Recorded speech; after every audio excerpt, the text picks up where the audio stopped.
Hi, everybody. My name is Joel Butterly. I am the co-founder and CEO of InGenius Prep, and I'm so excited to be delivering the keynote address for the LIL Virtual Club Fair.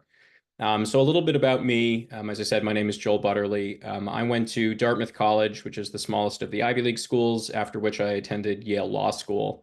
While I was in Yale, I actually co-founded or founded three separate companies, one of which is InGenius Prep, which is an international education company with 24 locations in 8 countries. Also, another education company by the name of Scholar Launch, which focuses on research opportunities for students primarily and has operations in 3 countries. And as well as a real estate company called Toplift Peak Enterprises, which currently owns and operates a couple hundred apartments in and around universities in the northeastern United States. So it's a relatively eclectic resume for me. I wanted to share a little bit about sort of my personal story and how I came to entrepreneurship. So firstly, I do not come from an entrepreneurial family at all. In fact, my family was extremely unsupportive of me, kind of turning away from a career in law and instead becoming an entrepreneur. There are a few reasons that I did this.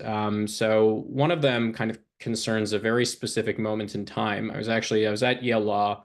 Yale Law School is an extremely selective environment. It has been the #1 law school every year since rankings began. And it's a very small student population. Only about 200 students get admitted a year. So a lot of the students that I was, that a lot of the students that were my peers were extremely impressive. And I was playing a game of poker with a group of them one night at my apartment. And it was very interesting. I mean, I was surrounded by these people, all of whom were almost certainly geniuses, a couple of whom had PhDs. They had all gone to, Stanford and Harvard and Yale and Dartmouth, et cetera. And I thought it was interesting that not one of them could play poker at all. Because poker requires that you have a clear understanding of the relationship between risk and reward and a willingness to take risks in order to get rewards. And one of the things that this group of individuals seemed to have missed was the necessity of taking risk, even though intellectually they must have understood it and were certainly smart enough to understand the kind of basic statistics that underlie a game like poker. They really couldn't take that risk. And so we sat there in what was one of the most boring poker games I've ever played. And I spent the time wondering whether or not these individuals were doing the same thing with their career that they were doing with this game of poker, and concluded that they almost certainly were. That is to say, law is an extremely safe, low-risk proposition. If you're able to gain admission to some of the elite law schools, you'll almost certainly be able to get job offers from elite law firms. They pay, they pay very well, but just well enough to keep you around and no more. It's obviously a very challenging lifestyle. So it's a relatively low risk, kind of medium reward proposition. And one of the conclusion I came to sitting at that poker table was, I want to take more risk and I want a higher reward. And so literally the next day I incorporated InGenius Prep, though at the time the name I chose was Top Choice Application Consulting, which very quickly we had to switch because it turned out that Top Choice was the name of a very famous dog food brand in the 1970s and 1980s. So we switched it up real quick after that. But fundamentally, the kind of realization that I had was sort of this correlation between risk and reward, and understanding that, risk and reward are correlated in all investments, and that there is no bigger investment that you will ever make than your career, because you are investing all of your time. And your time, as I'm sure you've heard, is time is money. Well, that's largely true. Or true to an extent. So it was very important that I, think about this in the same way that I thought about investing money in the stock market, which is I needed to take a certain amount of risk, or I wanted to take a certain amount of risk if I wanted a specific type of reward. One other thing I'll say is that I think was important is this concept of investing in what you know. So it's very hard to outcompete people who have greater resources and know more than you do about a specific industry. The key is to sort of invest in things you know very well. So I understood kind of higher education and admissions extremely well. That was something I knew. I understood the real estate market in New Haven, Connecticut very well, because that's where I was living and where I was renting and all my friends were renting. And so I had a very specific view on it. If I had gone to invest in New York, it would have been much harder because it's not something that I knew about. And it's filled with people who know a lot more than me at a much more granular level than me. And so investing in what you know is actually an extremely important piece of advice that it's actually from a famous investor named Peter Lynch that would always say, invest in what you know. In any event, um, I wanted to talk a little bit about why entrepreneurial experiences are so important, why they've been so important to me, and why I think they are going to be very important to you. So first and foremost, it teaches you to overcome true failure. True failure is something that very few of you will ever have experienced. It consists of trying your absolute best, doing everything you can, and failing anyway. For most of you, you've kind of existed in a academic ecosystem where if you follow the instructions and you work hard, you'll almost certainly do well. You probably won't fail. Entrepreneurship is nothing like that. You could literally do everything humanly possible under the sun and still fail catastrophically. And so there's a very specific mindset that you need to adopt in order to kind of overcome that. I remember the first time that I experienced this kind of sense of true failure. I was about 23 or 24. I had never experienced it in my entire life. The idea that I could work my absolute hardest and do everything and still just wouldn't work out. And I remember how painful that was. And it took me a long time to get used to that, but it's actually an extremely important experience to know what that feels like and to be able to keep pushing even after you've failed in that way, because it's pretty disheartening. Relatedly, this entrepreneurship teaches you grit. To not quit easily, to not be disheartened easily, to be kind of mentally strong and stable. That is incredibly valuable, both as a person, and it's been valuable in my personal life. But it's also extremely useful kind of professionally. The most successful people are people who have overcome an unbelievable amount of pressure and stress and failure. And over time, you get very accustomed to those things such that they're sort of second nature. The kind of failures that, the first failure that true failure that I ever experienced, I might have that exact same version, the exact same failure 5 or 6 times, a quarter, or dozens of times a year.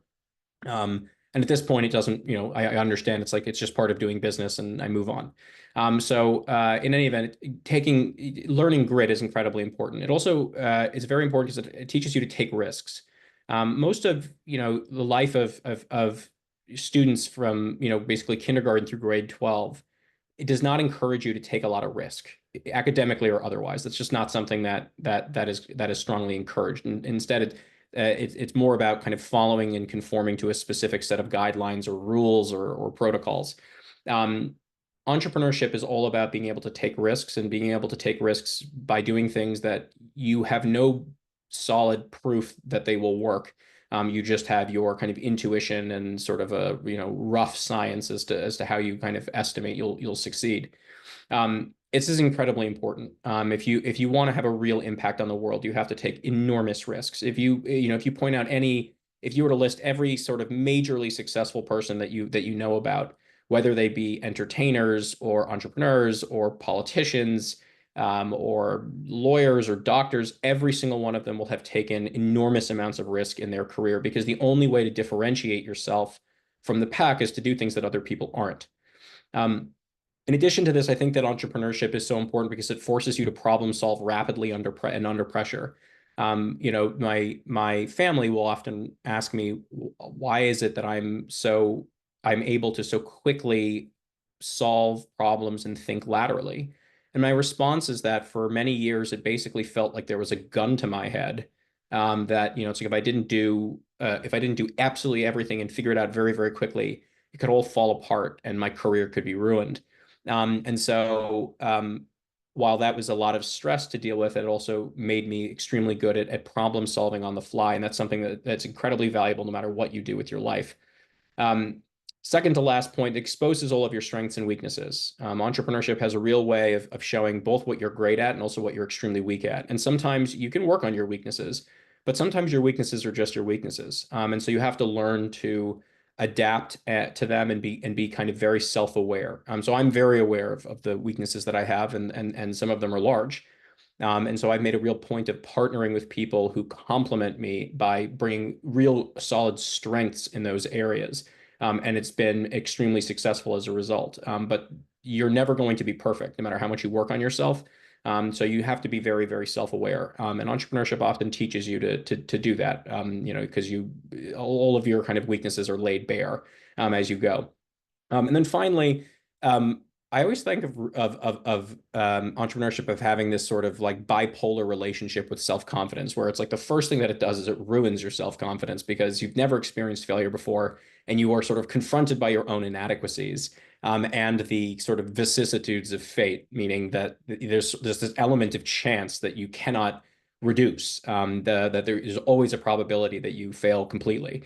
And so but I think that once you've learned to deal with that and continue nonetheless striving, overcoming failure after failure, it teaches you, it gives you a tremendous sense of self and tremendous sense of accomplishment and stability. I don't think that I would ever have as much confidence and sort of a sense of grounding if I had become a lawyer, than kind of versus becoming an entrepreneur. And so I think that that has given me a really great and unique perspective relative to my peers who have taken sort of more conventional career approaches. Obviously this is the LIL virtual club fair. I want to talk a little bit about LIL. So why is LIL so unique? Well, firstly, it's not just an online class, right? So many of these sort of entrepreneurship programs are basically just an online class where you don't actually do anything practical, and it sort of defeats the entire purpose of talking about and trying to implement entrepreneurship. It's like the whole point is that it's not a class, right? The whole point is that it's real. It's a real world experience, an experiment where there's like real world risk and successes and failures. And so, LIL is really a truly customized experiential opportunity, in which high school students get the opportunity to do things that 99.9% of adults never do, much less other high school students. Beyond that, LIL is an ecosystem. It is a large ecosystem of student-run organizations, from students who have joined and graduated from our program over the course of years.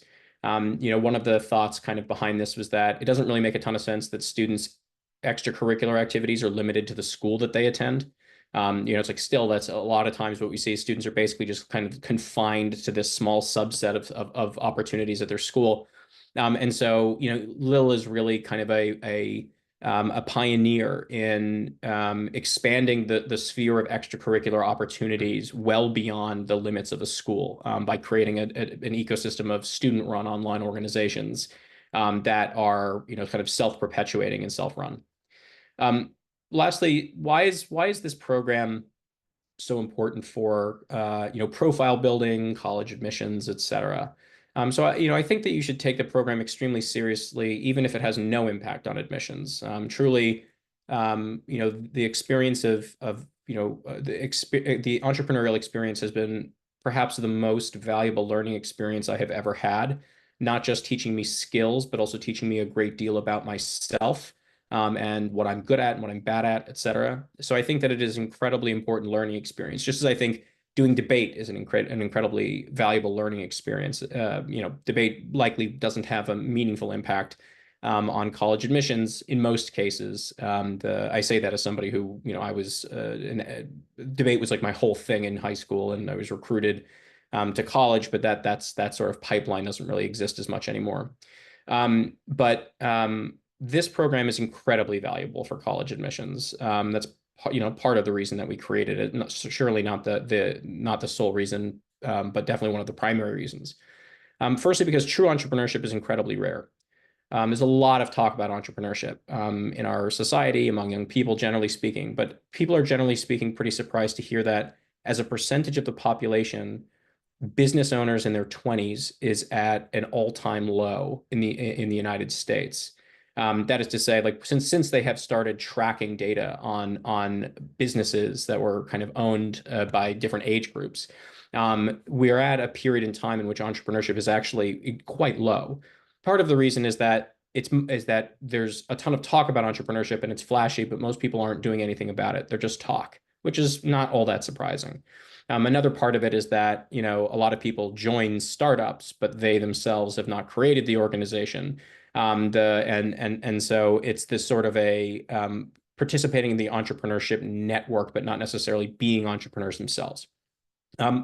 So, in any event, true entrepreneurship is incredibly rare. I read a few years ago, I was looking at Harvard Business School's admission statistics, and one of the things they said was that only about 4% of Harvard Business School students came from a background in entrepreneurship.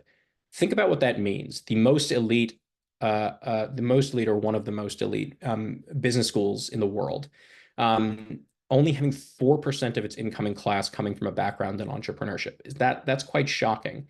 Um, the reason I mention that is that if you think that and there's any significant percentage of applicants to U.S. colleges that have a background in entrepreneurship or have actually done things that are truly entrepreneurial, you'd be wrong. I would estimate that it's something under 0.1%, but it's probably under 0.01% of the applicant population. And when I say entrepreneurial, what I mean is it's not just that they created an organization, gave it a name, and didn't do anything. I mean, they've actually gone out and experienced both successes and failures. They've taken enough risk. They've put themselves out there enough so that their idea could succeed or fail, right? And that means like raising money, making sales, hiring staff. Putting up a website is a good first step. But these kinds of experiences, the tangible outcomes, are exceptionally rare and are the primary focus of LIL generally. Um, Beyond that is colleges really want people who are going to have a significant impact, an impact in class, on campus, as an alumnus. The best way that a school's investment in you can pay off is if you go on to do something great in the world and it reflects positively on them. And so the best there's a saying in investing that the best predictor of what's going to happen tomorrow is what happened today. Well, the best predictor of whether a student is going to have an impact in college and beyond is whether they've had a significant impact in high school. And there's no greater way to have an impact than to create something totally new, right? It's not nearly as hard to become president of a student group at your school, right? It's a pre-existing student group, and it's, you're basically just joining and then kind of working your way up. That's quite easy. Creating a new student group from scratch, recruiting members, getting faculty sponsorships, et cetera, that is a completely different level of impact, and the exact kind of thing that college admissions offices are looking for. Generally speaking, participation in the program, not just participation in the program, but actually doing the things, building your organization, taking it seriously, not just listening and taking down notes, but actually going out there and putting yourself out there, is tremendous because it demonstrates leadership, initiative, creativity, and tremendous levels of dedication to sort of your chosen field of interest. I think I've gone on a little too long, but if I were to kind of sum this up, it is all of you need to understand the value of risk and the kind of rewards that it can offer. Being an entrepreneur is not for everyone. I don't think it's even for probably for a very small percentage of the population.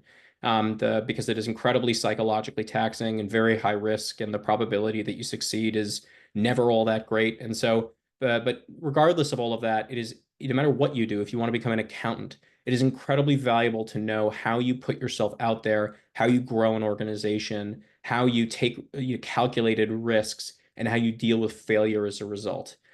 So the skills that you learn here, and not just learn, but that you apply, you'll learn through applying. So the skills that you learn and apply here will be invaluable to you in your future, no matter what you do. So I strongly recommend that you take them extremely seriously.